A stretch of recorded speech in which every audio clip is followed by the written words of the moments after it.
Non disperarti, risintonizza. Sì, ma come? È facile, tasto menu, poi scegli il tasto corrispondente alla ricerca automatica dei canali, attendi qualche minuto e tutte le stazioni DAB della tua zona saranno disponibili.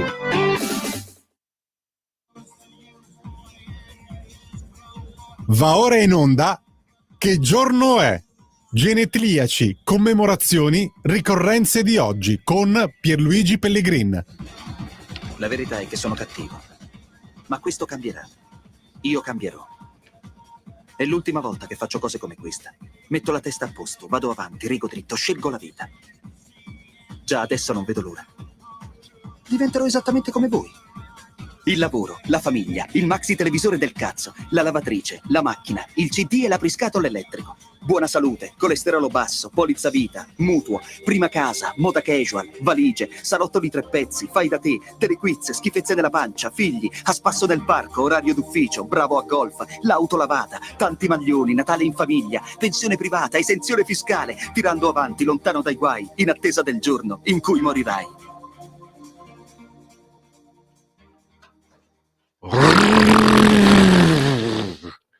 Ricorrenze, commemorazioni, genetriaci, ricorrenze del sesto giorno di Vendemmiaio, mese del calendario repubblicano, per tutti è un venerdì, Vinars, 27 di settembre, anno domini 2024. Quindi abbandoniamo anzi i convenevoli formulaici per entrare nella cronaca. Ecco, il 27 di settembre nasceva Carlo Alberto dalla Chiesa, 1920, Saluzzo, comunque in Piemonte, e poi fu ucciso a Palermo. La data erano i primi di settembre. Quando c'è un delitto di mafia, disse, la prima corona che arriva è quella del mandante. Voi sapete che poi proprio in questi giorni è esplosa la polemica perché Rita Dalla Chiesa in un'intervista ha diciamo alluso al coinvolgimento in questo omicidio di Giulio Andreotti. Poi sono intervenuti, siamo in Italia, Andreotti è ancora vivo per certi aspetti e quindi lei non ha fatto il nome esplicitamente. Ricordo una cosa che mi impressionò. Tanti anni fa in un'intervista Rita Dalla Chiesa raccontava questa vicenda e rimase, cioè io come ascoltatore rimasi davvero colpito da questo fatto.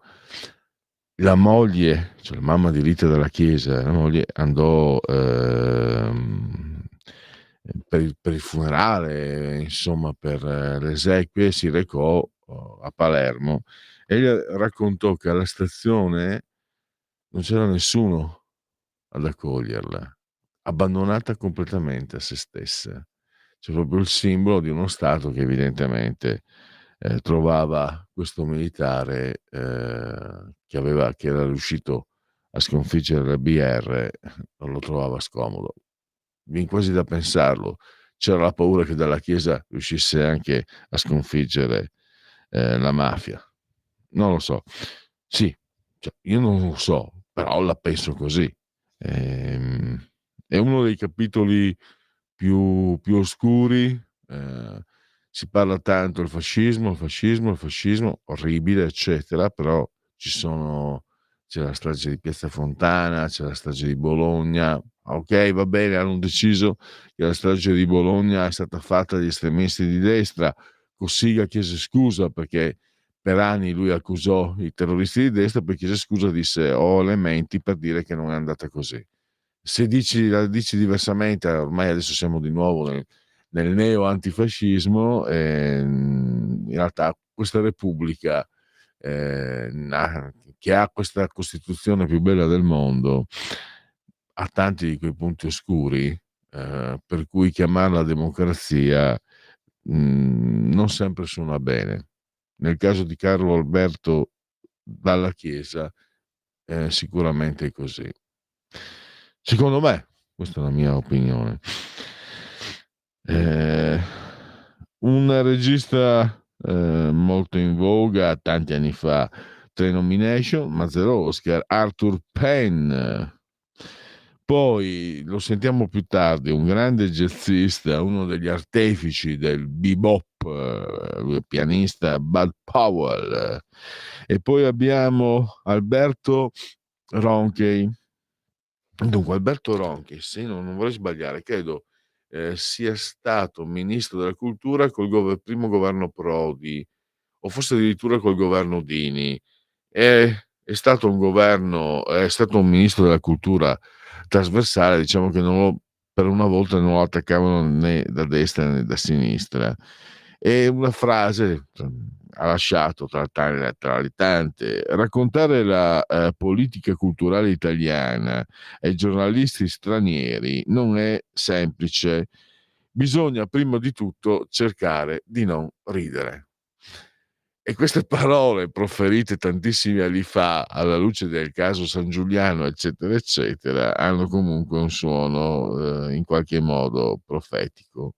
Poi ricordiamo la figlia Silvia Ronchi, è stata, lo è ancora, si è occupata anche di divulgazione scientifica. Gheddafi lo chiamavano i suoi compagni di squadra, Claudio Gentile. Gheddafi perché era nato a Tripoli, poi si era fatto i baffetti un po', in effetti qualcosina. È stato sicuramente uno dei calciatori difensori con un ruolo di difesa più forti che si siano mai visti. Il mondiale dell'82, la maglia strappata di Zico, Maradona che non riusciva in nessun modo a liberarsi di lui.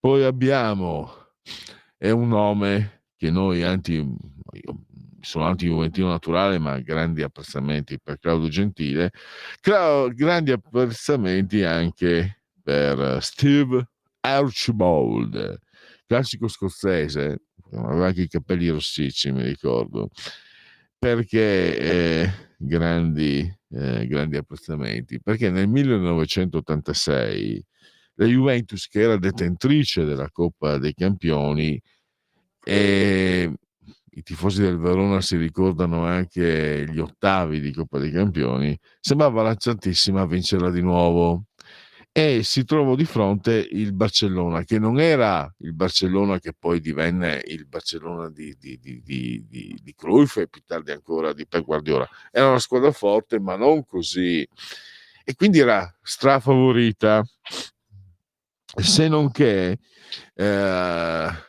ormai sembrava stesse facendo un sol boccone, se non sbaglio stava vincendo contro il Barcellona, e Steve Archibald verso la fine della partita, se non sbaglio, segnò il gol del pari che eliminò la Juventus. È stata una partita che non venne trasmessa dalla Rai, quella volta non aveva ancora le partite Mediaset, anche se c'era Mediaset nell'86, credo di averla vista su Tele Capodistria. Eravamo io e un'altra brigata dei brigata di briganti anti-juventini, esultammo. Dai, quando insomma in questi giorni noi interisti stiamo giustamente subendo le ironie dei milanisti. Dai, giochiamo un po' anche su questo. Andiamo. Sì, c'era, oltre all'anti juventinismo naturale, quell'anno lì c'era anche un motivo particolare. Agli ottavi di finale di quell'edizione 85-86 c'era anche il Verona. Il Verona era una squadra soprattutto al nord, ma era adorata, no? Il miracolo Verona, che quello di Osvaldo Bagnoli, l'Osvaldo della Bovisa, è nato a 2 chilometri 700 metri da qua, e quindi era una squadra davvero, e giocava anche bene, era anche abbastanza divertente, eccetera. Morale della favola, ottavi di finale tra Juventus e Verona, perché purtroppo le due squadre italiane si incrociano. Il Verona campione d'Italia e la Juventus campione in carica di Coppa dei Campioni. Io vi dico solo che, e questa fa parte della leggenda, vedo un milanista qui, vedo un milanista, Vincent. Allora, sto ricordando gli ottavi di finale 1985 tra Juventus e Verona. Dopo la gara di ritorno, mi ricordo che avevo visto Juventus Verona, finisce la partita, si qualifica la Juventus, Vincent, no? Allora, ti faccio capire in che modo. Alla fine della partita, le squadre sono negli spogliatoi, non è mai stata smentita, è vera questa, quindi. Ci sono i poliziotti che fanno, come al solito, fanno vigilanza, eccetera, anche nello stadio, e scendono negli spogliatoi e bussano alla porta del Verona. Allora, Chi era il presidente del Verona di allora? me lo ricordo, ma non mi ricordo il nome. Sai che noi col Verona abbiamo il dente avvelenato noi. È vero, l'ho fatta al Verona. È fatta al Verona. Comunque sta di fatto che avete anche ragione, perché quello che successe nel però non era colpa del Verona, secondo me, nel 1990, bello, vero? che era figlio di quell'altro te lo dico io da interista, per vedere Sacchi e soprattutto Van Basten fuori di testa così, vuol dire che, e poi ho visto anche le azioni, sembra che è un discorso di calcio da fare. Comunque alla fine, no, lo voglio ricordare, molti lo sanno, bussano i poliziotti, aprono ed entrano nello spogliatoio del Verona, e Osvaldo Bagnoli li guarda e dice: se cercate i ladri sono nell'altro spogliatoio. Ma perché questi juventini hanno questa diciamo in realtà leggenda metropolitana che sono dei ladri? Al di là del io ho una mia posizione. Io sono anti-juventino non perché sono ladri, ma perché rappresentano da sempre il potere. La Juventus è la Fiat è il potere. Sinceramente posso dirti, dall'alto della mia età, Vincent, che ho sempre visto da parte io lo dico come osservazione, da parte degli arbitri di solito non sfavoriscono la squadra più forte, non si mettono di traverso. E te lo dico anche anche l'Inter degli ultimi 2 sì, anni? no, l'anno scorso abbiamo avuto tanti episodi favorevoli, come non accadeva in altre occasioni. E l'unica squadra potente e forte che non ho visto, diciamo, Favorita. ma io non dico non arrivo neanche a dire favorita. Diciamo che quando c'è una squadra forte, l'arbitro, diciamo, non si mette di traverso. Al Democristiano. È il Milan di Berlusconi. Sì, Perché no, ma anche prima. Cioè, avete vinto 2 scudetti senza perdere una partita, senza avere un rigore a favore. Esatto, quindi e Cappello c'era Galliani, presidente della Lega Calcio, quindi era un po' in conflitto, tutto, però è vero come dici tu, No, c'era Berlusconi, la Juventus, no, ma c'era Berlusconi di mezzo, per cui lo dicono a mezza voce certi giornalisti filomilanisti, ma lo dico anch'io che sono interista. Il Milan, ma io ti dico, ho visto anche favorita la Roma che vinse lo scudetto nel 2001 con Cappello. Per tante partite c'erano episodi che erano solo a favore della Roma, anche il Napoli che vinse nel 90, eccetera eccetera, per non parlare poi di quello che accade nella Fatal Verona, eccetera. Quindi di solito io dico quello che ho visto, non so se questo sia reale o meno, è una mia visione. Il potere giudicante, cioè quello degli arbitri, fa molta attenzione a mettersi di traverso nei confronti di chi è il più forte. Non credo tanto per motivi di timore, ma per motivi di equilibrio. Secondo me per equilibrio, perché poi noi interisti, io c'ho il dente avvelenato per Giuliano Ronaldo, però quella lì era una Juventus.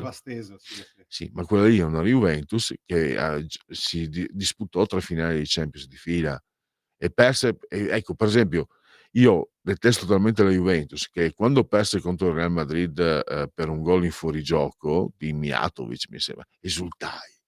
Perché detesto talmente la Juve che se subisce ingiustizia, nonostante io sia nemico delle ingiustizie, gioisco. Ma tu hai detto una Però, cosa giusta a proposito della Juventus, e qui faccio una marchetta a mio favore per il programma di Mondiale Magia del ecco, Cinema. La famiglia Agnelli e anche nel cinema italiano, o meglio, la nipote di la Agnelli, nipote, la sì. sorella Elka. La Quanto? nipote, 3 milioni? Quanto? sì, Ginevra Elkan. Sì, Quanto? diciamo un paio d'anni fa ha fatto, ne parleremo oggi, in questo speciale film flop finanziati da noi comuni mortali, cioè attraverso i contributi statali realizzano dei film, e lei ha usufruito, la Ginevra Agnelli, di circa 3 milioni per girare 2 film, di cui il primo film è uscito durante il Covid, e è stata un po' sfigata perché in sala non ci andava nessuno, non si poteva, e ha incassato tipo 12.000 euro. E un altro invece ne ha incassati tipo 100, uscito dopo il Covid, 120.000 euro. Insomma, sono costati 3 milioni di contributi pubblici. Vedi perché il caso Boccia mi avvelena particolarmente. Perché San Giuliano, che sinceramente è inaccettabile quello che è successo, tu non puoi permetterti una situazione come quella che si è verificata pubblicamente con questa signora. Non puoi, cioè, è fuori da... Però lui aveva fatto una legge che era giusta, perché dai tempi di Veltroni nel 96, e non a caso poi il cinema italiano, a parte poi c'è Sorrentino che è un gigante, diciamo fantastico. Che l'ex ministro della cultura ai tempi si chiamava Franceschini, Ancora peggio.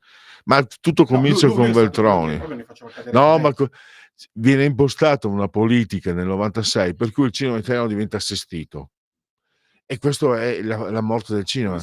Tu mi insegni, sei andato anche in America, hai fatto recitazione, eccetera. In America i film sono prima di tutto mercato. Sul numero precedente di, non so se era il venerdì di Repubblica, c'è una bellissima intervista al regista del Padrino, Francis Ford Coppola. L'ultimo film che ha fatto, sì. E lui spiega che l'ultimo film che ha fatto, non so quanti milioni ci ha messo, sono i suoi. Attenzione, hai detto una cosa giusta, infatti ti stavo per dire, come ripeto sempre dal 2007, da quando sono in questa radio, io come esempio nella produzione e realizzazione di un film prendo ad esempio proprio lui, Francis Ford Coppola, perché quando realizzò Apocalypse Now ci mise 3 anni per realizzarlo, perché l'ha girato in un periodo di guerra dove c'erano le guerriglie, nelle giungle, eccetera, e si è indebitato casa sua. Cioè sì, lui sì, si è indebitato di tasca sua. No, il film non è che è successo subito, è diventato un cult movie dopo, però ha investito di tasca sua. Quello che ricordo io è che dove andò a girare, non andò a girare mi sembra in zona di guerra, solo che dove andò a girare perse tutto, perché ci fu un cataclisma, un disastro che... Ma poi c'era di mezzo, lui ha utilizzato gli elicotteri per la famosa scena di Robert Duvall, mitica, no? E gli elicotteri che ha usato non glieli potevano consegnare perché servivano per una guerriglia che c'era. Quindi c'era il morale della favola, lui di tasca sua si è indebitato la casa per produrre il film. Questo è chiaro, però secondo me è un caso limite. Io mi fermo a quello che succede negli Stati Uniti. Non è un caso limite, perdonami Pelle, perché tornando ai giorni nostri, parlando di calcio, Aurelio De Laurentiis, che è il presidente del Napoli, l'anno scorso, quando ha vinto lo scudetto, ha realizzato di tasca sua un film, un cortometraggio sulla vittoria del Napoli. In 3 giorni ha incassato più di 750.000 euro. In cima agli incassi dell'ultima settimana c'è il film dell'Inter della seconda stella, che è davanti anche a Beetlejuice, incredibile. Prodotto non di sicuro finanziato dai contributi pubblici. No, perché dico caso limite? Cioè, perché il mio riferimento è, per quello che ne so, insomma, per quello che si sa, un po' si conosce. Negli Stati Uniti il cinema è industria. Quindi nel momento in cui è industria c'è la cura del particolare, c'è l'attenzione al pubblico. Quindi invece in Italia, poi in Italia il meccanismo è davvero pestifero, pestilenziale, perché fanno il film, allora, gli amici degli amici degli amici, che raccontano le loro cose da salotto di sinistra, diciamo che sono di sinistra. Poi cosa fanno? Lo dico come Sì. nell'appuntamento. Poi Ma solo cosa? i cognomi. Perché funziona così. Allora, lo si sa perché lo si sa, ma soprattutto perché lo si vede. Fanno un film dove raccontano le loro sfighe, le loro cose. Non gliene importa una mazza a nessuno di questo film, non va a vederlo nessuno. Ma come fanno? Primo, ottengono il finanziamento pubblico perché è di pubblica utilità culturale, quel cavolo Esatto. che è. E poi ecco che arriva il meccanismo. Ti arriva una recensione su Repubblica. Poi partecipi a quei festival che non valgono niente dal punto di vista artistico, ma chissà come mai sono sempre in località turistiche meravigliose. Non so io, Palmizio d'Oro al Festival di Rocca Carnuccia. A quel punto, ecco che hai il curriculum per essere acquistato dalla Rai. Ed ecco che un film prodotto coi soldi nostri viene poi pagato di nuovo coi soldi nostri, viene magari proiettato, viene trasmesso in Rai magari alle 3 del mattino, poi c'è la recensione amica, eccetera. Benvenuti in questo paese dei balocchi che si chiama Italia. Cioè, il problema è, io detesto per tanti motivi Margaret Thatcher, ma è stata una economista, cioè è stata comunque una valida. C'è una frase sua meravigliosa: bello il socialismo, peccato che a un certo punto i soldi degli altri finiscano. Perché qui questo meccanismo viene tenuto in piedi con i soldi nostri. Perché ci eravamo tenuti in contatto, ti avevo anche girato perché mi avevi chiesto, eccetera. È incredibile che ci siano film che erano finiti nella rose dei candidabili per l'Oscar. Un film che non so quanto abbia incassato di soldi, 100.000 euro o di più, e poi nelle sale 3.000 euro. Esatto. Se facciamo un filmetto col cellulare dove io e te chiacchieriamo, eccetera, lo mandiamo in giro, L'Oscar ne è abbiamo di assicurato, più. per No, noi è no, assicurato. abbiamo più Ma spettatori. infatti, tornando alla famiglia, Grazie a te, grazie a te. No, Grazie a te. dovete sapere, amici di Radio Libertà, che qua si collabora tutti insieme. Io devo realizzare il programma, chiedo al collega PL, chiedo un po' alla redazione se mi danno delle dritte, delle idee, quindi c'è questa sorta di collaborazione reciproca affinché poi uno possa realizzare Beh, ma un lì programma tu, insomma, discreto. sei tu lo specialista. Siccome adesso fare... parlavamo della Juve, ora dico la famiglia, quindi Agnelli, ma una che è già ricca ha bisogno di essere finanziata per realizzare un film, ma pagatelo di tasca tua. Ma scusami, E allora ti un altro rispondo. esempio, No, fammi risponderti. Fammi rispondere. Secondo te, come sono diventati ricchi? Spendendo di tasca loro? E questo non te lo so dire, ti dico la verità, sono ignorante in I materia. ricchi come diventano ricchi? Non certo Hanno spendendo di tasca loro. dei castelli, avranno ereditato, non lo so, nei tempi I dei cavalieri, i ricchi diventano, ascolta, no? i ricchi diventano ricchi perché non pagano di tasca loro. Non è un modo di dire comunista, è un modo di dire contadino. Ma vabbè, con questo allora possiamo chiudere qua. No, ti volevo fare l'esempio classico che quando ci fu Dario Franceschini non ha riconosciuto, ha detto che non era, diciamo, culturalmente importante un film della Cortellesi che ha incassato poi l'anno scorso più di 37 milioni, quindi non ha ricevuto un euro di finanziamento dai contributi statali, tax credit, eccetera. Però al botteghino ha fatto più di 37 milioni di euro di incasso. Sì, lì ne parlavo con Max del Papa, però è successo anche perché praticamente ci sono state... Stava sulle palle la Cortellesi? No, lei gli incassi li ha fatti la Cortellesi, perché ci sono state scolaresche, i prestiti che hanno mandato scolaresche intere a vedere il film. E perché funziona anche così. Ho capito, Pelle, milioni di cucuzze è tanta roba. Anni or sono,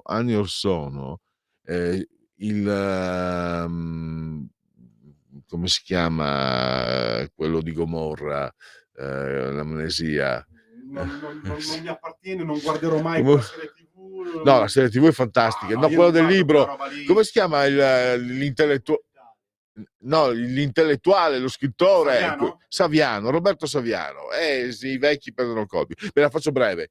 Aveva pubblicato il suo ultimo romanzo, il suo ultimo libro. Morale della favola, si è scoperto che molti presidi imponevano agli studenti di assistere alla presentazione del libro e di acquistarlo per avere il premio formativo. Allora, se noi pensiamo, se qualcuno pensa che l'egemonia culturale della sinistra debba essere sostituita da un'egemonia culturale della destra, è fuori luogo, perché secondo me la destra è più scadente culturalmente. Lasciamo stare i vecchi autori, ma la destra di adesso non ha, cioè chi vi metti, Povi, non lo so io, cioè non hai roba ma siccome poi questo sistema ha degradato in modo devastante anche la cultura di sinistra, che non è quella di 30 anni fa, che aveva comunque, secondo me sarebbe bello, visto che c'è la destra al governo, restituire la cultura alla cultura, toglierla agli michetismi e lasciarla a chi. Devo chiudere. Allora, grazie a Vincent, grazie a todos. Miau. Avete ascoltato Che giorno è? Scegliete la vita, scegliete un lavoro, scegliete una carriera, scegliete la famiglia, scegliete un maxi televisore del cazzo.